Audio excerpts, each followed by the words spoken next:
Olá pessoal, iniciaremos hoje nossa terceira videoaula falando um pouco dos aspectos e da política nacional de educação ambiental. Espero que tenham aproveitado, feito todas as atividades das aulas anteriores. Bem, a evolução dos problemas ambientais está diretamente ligada à compreensão da educação ambiental e o embasamento teórico aplicado para a compreensão da nossa política nacional de meio ambiente. Então, a gente vai começar com a definição dos principais problemas ambientais. Vamos elucidar aqui alguns problemas, definir alguns problemas ambientais que levaram à melhor compreensão desses problemas e à elaboração desses planos e desses conceitos que vimos nas aulas anteriores. Ao analisarmos, então, o desenrolar do processo de urbanização e industrialização, veremos que o homem, com a sua evolução, que se iniciou através de processos como Revolução Industrial e o crescimento do capitalismo como um todo, alguns problemas começaram a aparecer.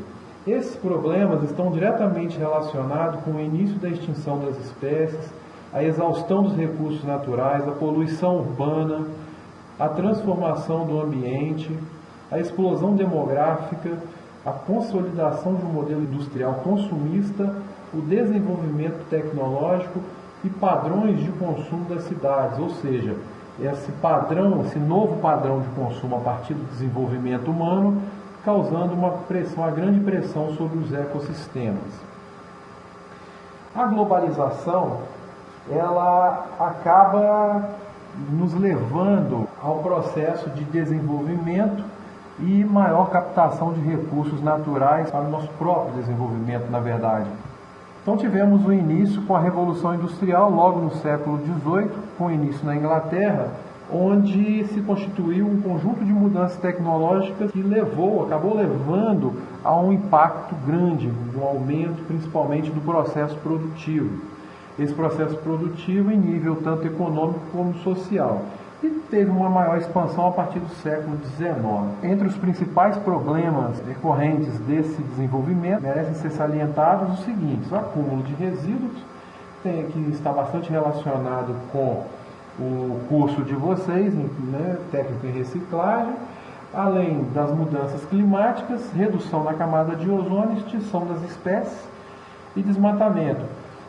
Lógico, todos esses são os problemas básicos que, apesar de básicos, são igualmente importantes. Conceituando cada um desses fatores, temos o seguinte: o acúmulo de resíduos, mudanças climáticas, redução da camada de ozônio, todos esses problemas levam à poluição. Afinal, o que é poluição para nós? Poluição é qualquer alteração das características do meio ambiente por qualquer ação humana ou interferência, seja ela de forma não só humana, mas também de forma natural ou provocada pelo homem. Então, essas alterações vão produzir impactos tanto estéticos, quanto fisiológicos, quanto ecológicos.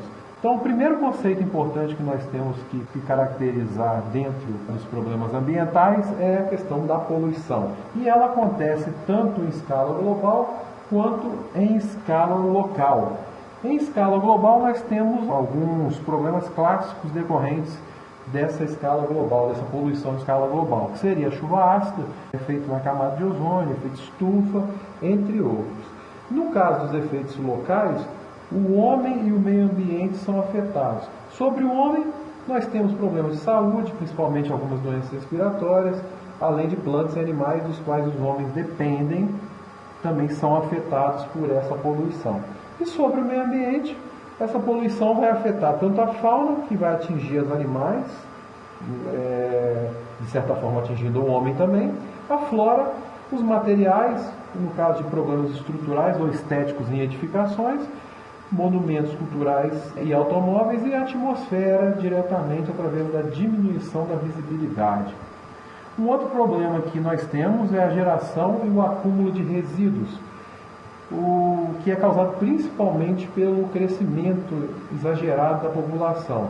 Isso leva a uma alta produção de bens de consumo, de alimentos, e automaticamente provoca uma elevada geração de resíduos, como comumente nós conhecemos como lixo.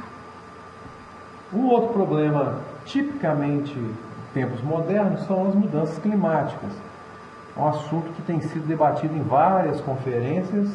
Ao longo da nossa primeira videoaula nós vimos isso. E essas mudanças climáticas nada mais é que uma outra denominação que é dada para o aquecimento global.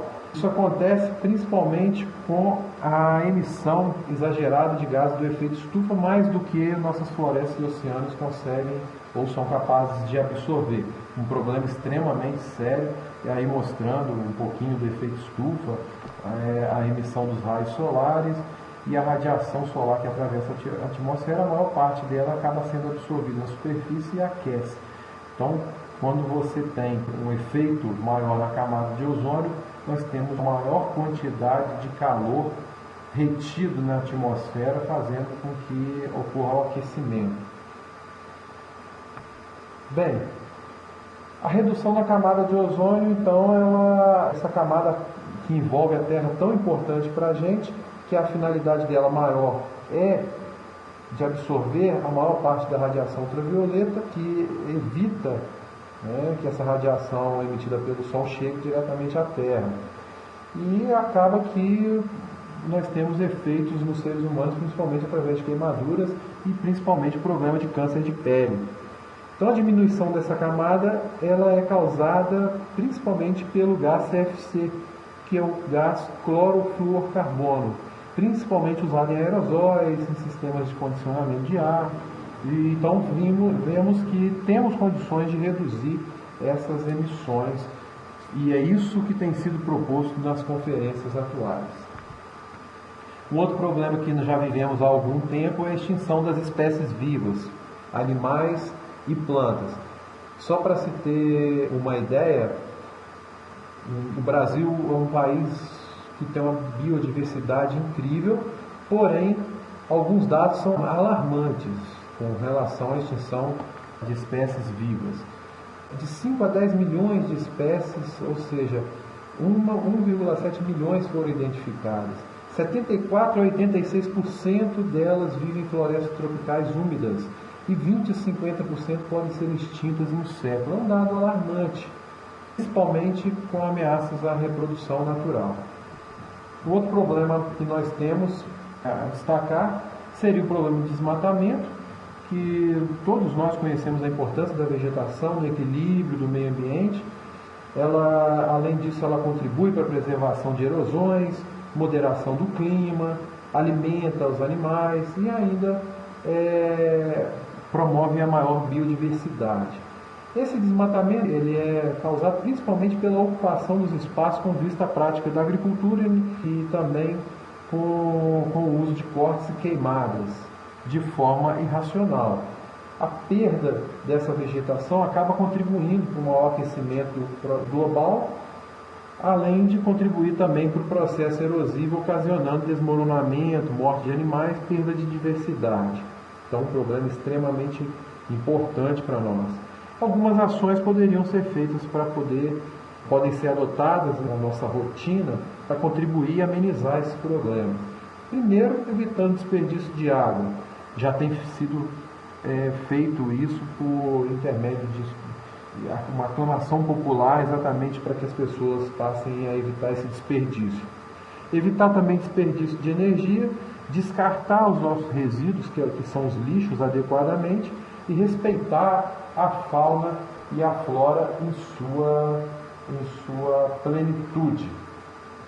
Bem, conhecendo os problemas ambientais, é importante que nós conheçamos alguns princípios que fundamentam a educação ambiental.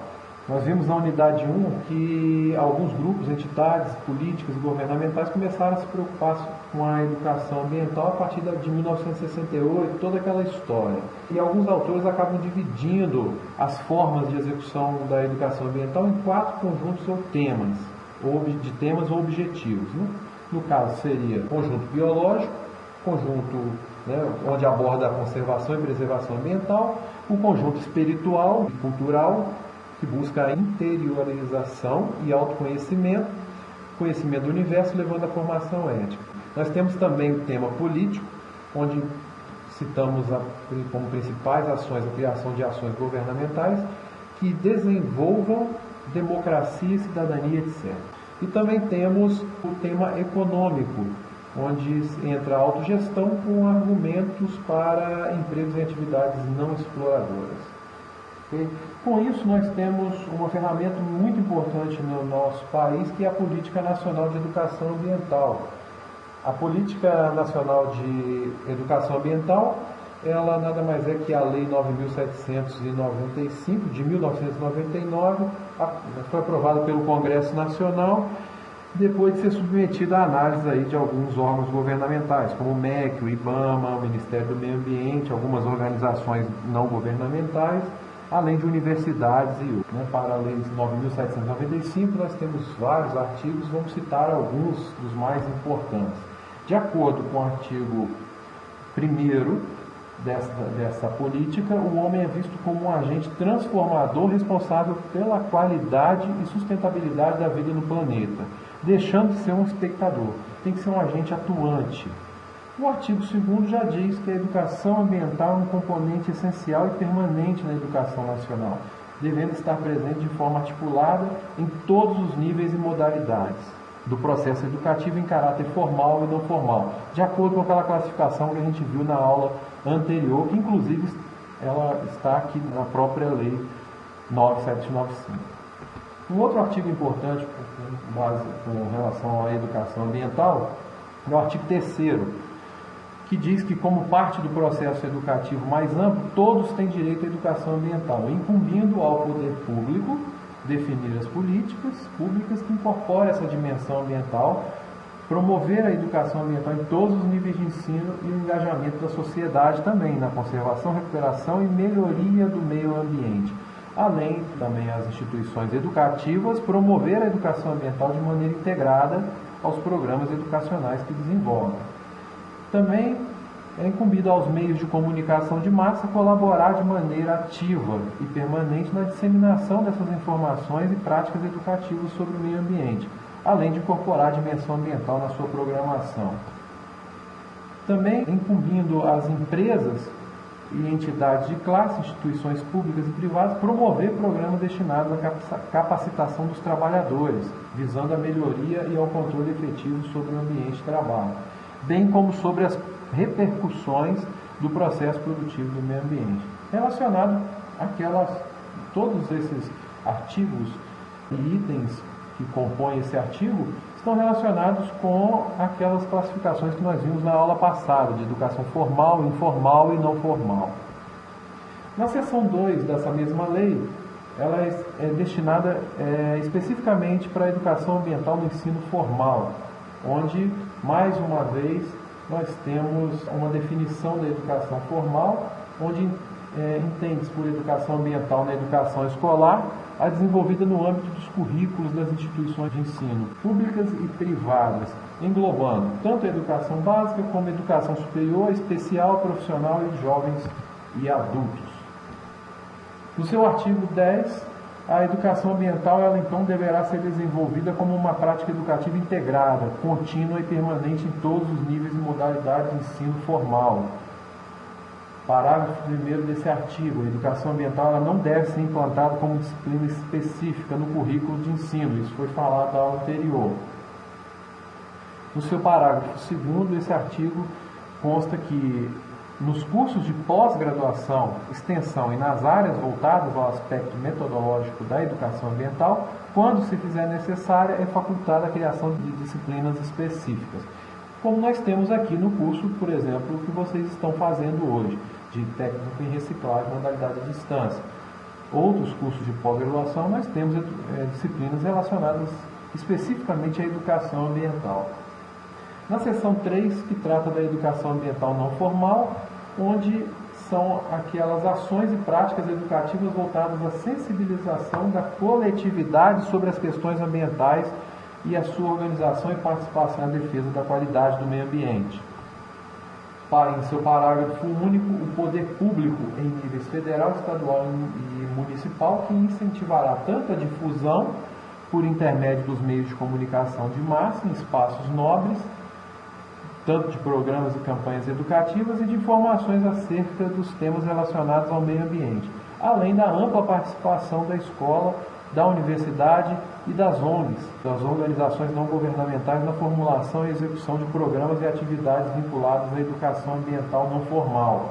Então é importante frisarmos esse ponto para vocês. Bem, muito obrigado, era isso que eu tinha para falar para vocês hoje. Na próxima aula faremos início às estratégias de educação ambiental e elaboração de projetos. Bom trabalho, não se esqueçam de fazer as atividades.